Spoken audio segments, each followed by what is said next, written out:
Assalamualaikum warahmatullahi wabarakatuh. Alhamdulillahirabbil alamin wa bihi nasta'in ala umuri dunya waddin. Amma ba'du. Anak-anak yang Bapak sayangi, yang Bapak cintai, apa kabar kalian hari ini?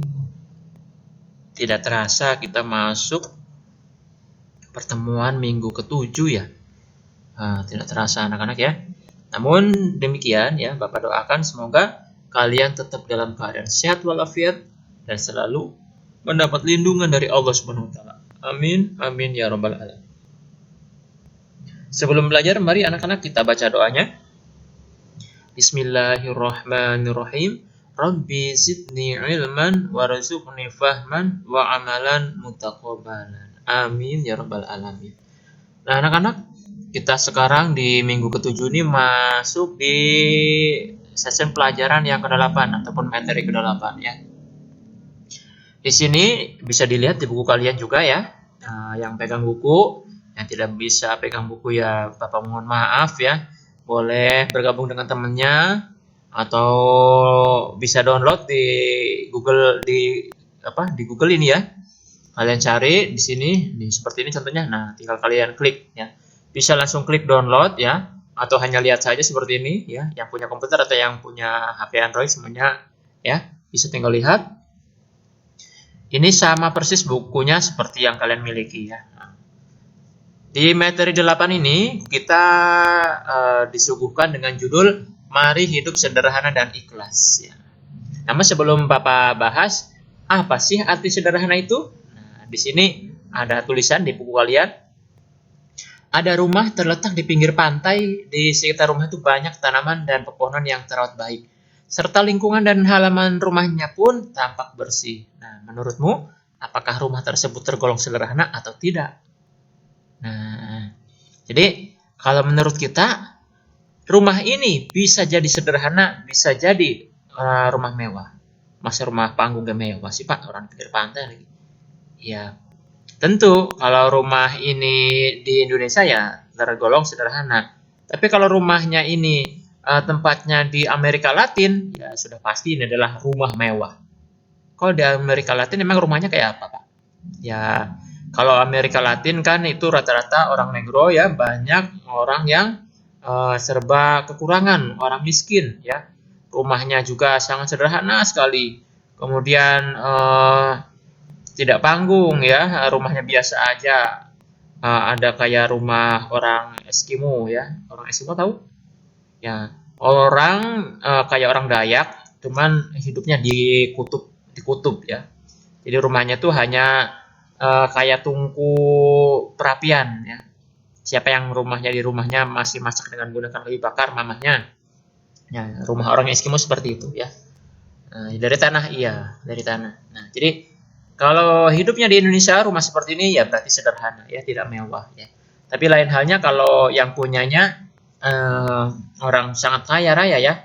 Di sini rumahnya panggung seperti ini, cuman belakangnya ada kolam renang, ya belakangnya ya. Sebelum pantai ada kolam renang, ya itu namanya mewah ya. Jadi yang dikategorikan mewah itu, yang dikategorikan sederhana itu ya, kalau di sekitarnya tidak ada lagi itu berarti mewah. Tapi kalau di sekitarnya ya sama seperti ini juga, ya berarti sederhana ya. Seperti itu ya. Nah, jadi itulah perbedaan antara sederhana dan mewah. Ya. Nah, di sini ada ayat surat Al-Furqan, surat ke-25 ayat 67 yang bunyinya Bismillahirrahmanirrahim. Walladzina idza anfaqu lam yusrifu wa lam yaqturu wa kana baina dzalika qawama. Dan termasuk hamba-hamba Tuhan yang Maha Pengasih, orang-orang yang apabila membelanjakan hartanya, mereka tidak berlebih-lebihan dan tidak pula kikir di antara keduanya secara wajar. Artinya, jadi kalau kita punya sesuatu, punya harta, punya benda, di saat kita membelanjakannya, ya biasa-biasa saja. Enggak ini mentang-mentang punya uang 1 miliar, ngeliatin ke tetangga-tangganya sekali belanja, wah, datang ke rumah itu pakai truk ya, penuh truknya. Padahal di sekitar mereka itu, di sekitar kita itu ya rumahnya biasa-biasa aja, ada yang panggung, ada yang rumah tembok seperti biasa, ada rumah yang mau roboh. Nah, kita tiba-tiba datang belanja dengan satu truk hampir tiap hari seperti itu. Nah, tetangganya kira-kira pada ngeliatin nggak? Ya pasti ngeliatin. Nah, itu namanya orang membelanjakan dengan harta yang berlebih-lebihan ya. Ya. Jadi jangan sampai seperti itu. Ya kalau kita belanja sekalipun punya uang banyak, ya biasa-biasa saja. Kita bagi-bagi uangnya nih, ya kita pisah-pisah uangnya nih. Umpamanya 1 miliar. Nah, ini untuk kebutuhan berapa minggu, berapa tahun. Nah, kita harus pisah-pisah itu. Kemudian untuk sedekahnya kemana saja, berapa-berapa aja. Nah, kita harus pinter menghitungnya. Dan jangan pula lupa kita untuk bayar zakatnya. Karena harta harus dibayar zakatnya. Ya. Dan tidak pula kita kikir. Sudah kita pamer harta. Ada tetangganya datang. Coba dong minta bantuan. Saya lagi mau ini nih bawa ayah saya ke rumah sakit. Oh, nggak ada. Udah sana pergi. Nah, ya, jangan sampai seperti itu. Kemudian ada orang yang memang sehari-harinya ya kadang punya uang, kadang enggak, ya. Kemudian makan apa adanya, ya. Ya bukan berarti orang itu kikir, bukan, ya. Jadi orang kikir ini maksudnya dia itu punya harta lebih, ya. Untuk disumbangkan ada, ya, untuk makan dia sendiri cukup. Namun giliran dipintain sedekah, ngomongnya nggak ada, uangnya habis lah, ini uang punya orang lain lah, padahal punya dia sendiri. Itu namanya kikir. Ingat ya anak-anak, jangan jadi kikir. Mau kalian jadi orang kikir? Ya tidak mau ya, karena kalau orang kikir itu tidak punya teman ya. Nah, di sini nih ada contoh ya. Contoh nih, contoh sederhana misalnya makan bakso antara makan 2 mangkuk dengan seperempat mangkuk, maka yang dianggap sederhana dari itu adalah makan bakso 1 mangkuk. Ya. Jadi kalau makannya hanya seperempat mangkok, sementara baksonya ada 2 mangkok, ya itu namanya pengiritan, ya. Padahal dia lagi lapar, udah tahu lapar, padahal ada makanannya, dia ngirit-ngirit, begitu untuk dimakan lagi udah basi. Nah, kira-kira mau bajir nggak? Nah, itu yang nggak boleh ya. Nah ini di sini ada keterangan, meskipun Nabi Muhammad seorang Rasul dan seorang pemimpin yang memiliki pengaruh dan kekuasaan ya, namun beliau hidupnya sangat sederhana ya, tidak hidup mewah-mewah dan tidak juga boros ya. Menurut riwayat Nabi selalu tidur beralas sehelai tikar atau dengan sepelepah daun kurma ya. Ya kalau sekarang mah mungkin daun kelapa ya, daun kelapa yang dianyam, nah itu untuk tidur. Nah seperti itu. Ya kayak santri ya. Iya, Bapak pernah ngalamin itu ya. Ya kalau mungkin kalian ya nggak betah ya.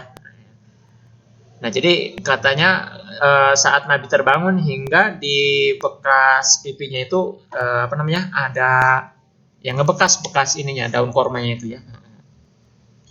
Nah, apakah Nabi itu tidak mampu membuat rumah atau sangat mampu? Ya, ada salah satu kaul ataupun hadis mengatakan bahwasanya Nabi itu memiliki 25 onta, belum yang lainnya ya. Namun onta-onta tersebut bukan dimiliki langsung punya untuk Nabi ya. Artinya itu punya Nabi, cuman oleh Nabi itu tidak langsung dipakai atau sebagai kekayaan sendiri, tapi digunakan untuk perjuangan Islam di jalan Allah seperti itu. Jadi diamalkan untuk sedekah, untuk yang lain-lainnya, diberikan kepada orang yang lebih tidak mampu. Apa sih keuntungan hidup sederhana? Nah, ternyata keuntungan hidup sederhana itu banyak sekali ya. Nih, di sini ya. Ini baru hanya beberapa poin aja ya.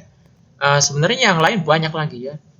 Keuntungan hidup sederhana diantaranya menurut buku ini, ya menurut buku kalian, orang yang hidup sederhana ini telah mengamalkan ajaran atau perintah Allah Subhanahu wa taala. Atau dengan kata lain, kalau kita hidupnya sederhana saja, tidak mewah-mewah ya.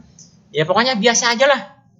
Sekalipun kita cukup banyak, harta banyak, namun hidupnya biasa aja lah. Nggak terlalu menampakkan diri, biasa saja. Saatnya sedekah ya sedekah, saatnya makan ya makan biasa aja. Ya. Orang lain makan daging, kita makan daging. Orang lain makan nasi, ya kita makan nasi. Jangan orang lain makan nasi, kita makan batu. Ya maksudnya kita jangan terlalu muluk-muluk hidupnya itu.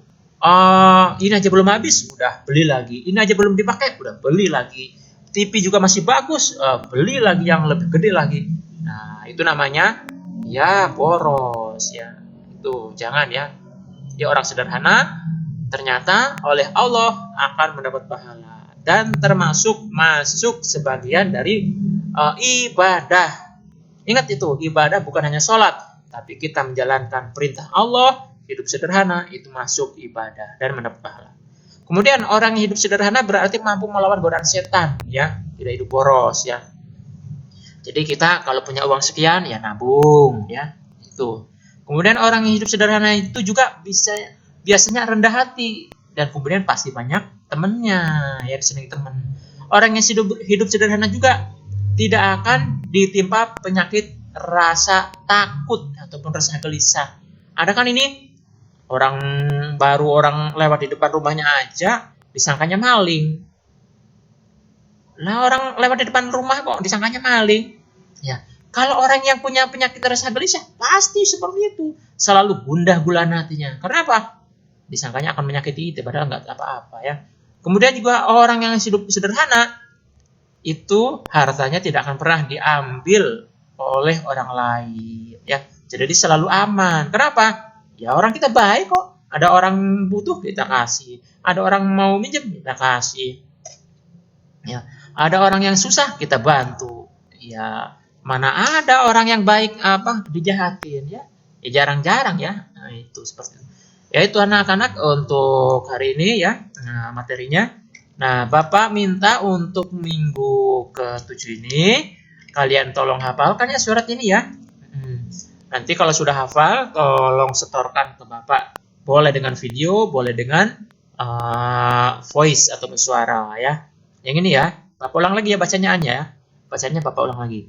Bismillahirrahmanirrahim. Walladzina idza anfaqu lam yusrifu wa lam yaqturu wa kana baina dzalika qawama. Kalau enggak kuat, walladzina idza anfaqu lam yusrifu. Ya, kemudian diulang lagi. Lam yusrifu wa lam yaqturu wa kana baina dzalika qawama. Nggak usah pakai artinya, udah ininya aja, Arabnya aja. Jadi kalian hafalkan, kalau sudah hafal tolong kirim ke Bapak ya. Jangan lupa kalau kirimnya ke WA, formatnya ketik nama dengan huruf kapital, strip kelasnya 5A atau 5B, strip tugas minggu ke-7. Oke anak-anak, terima kasih untuk pertemuannya kali ini. Bapak cukupkan dengan mengucapkan wal afu minkum. Wassalamualaikum warahmatullahi wabarakatuh.